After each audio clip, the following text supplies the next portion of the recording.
Lakbay Kadas, kailan ka huling huminga ng malalim at naramdaman mong buo ka ulit? Tara, samahan niyo ako sa isang kwento ng ganda, paghinga at pagbabalik loob sa kalikasan.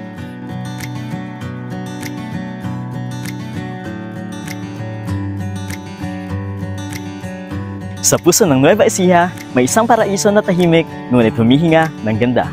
Dito lang yan sa Lake Farm de la Mar sa Pantabangan.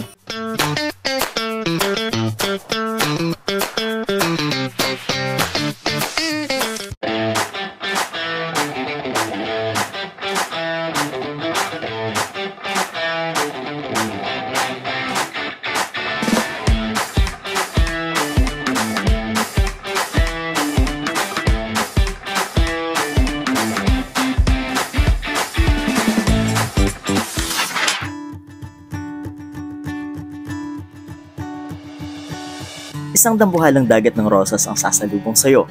5,000 ang bilang. Bawat isa, tila may sariling kwento. Sa paglalakad mo, pakiramdam mo ay para kang bida sa pelikula. Hindi mo na kailangan lumipad pa sa Korea or Japan. Nasa Nueva Ecija na ang fairy tale.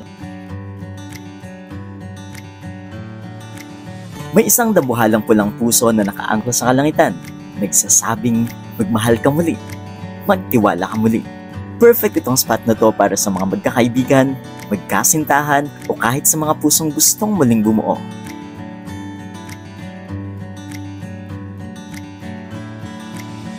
Ang frame na ito ay hindi lamang pang Instagram. It's an invitation. Ilahad mo ang sarili mo, isabit ang alaala mo, at ipaalala sa mundo na bahagi ka ng mas malaking larawan.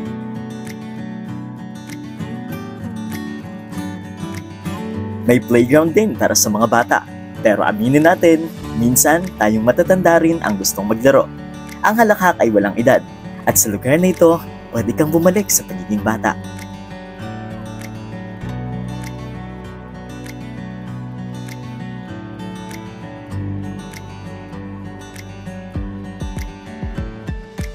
Kung gusto mong magpahinga mula sa ingay ng syudad, ang mga villa nila ay tahimik, presko at tila niyayakap ka ng kalikasan. May malawak na tanawin ng lawa, malamig na simoy at gabi-gabing may bituin. Alam ko, Lakbay Kadas, hindi madali ang bawat araw. May bigat, may pagod, may tanong. Pero minsan, sapat na ang isang lugar na katulad nito para maalala nating kaya pa nating gumiti.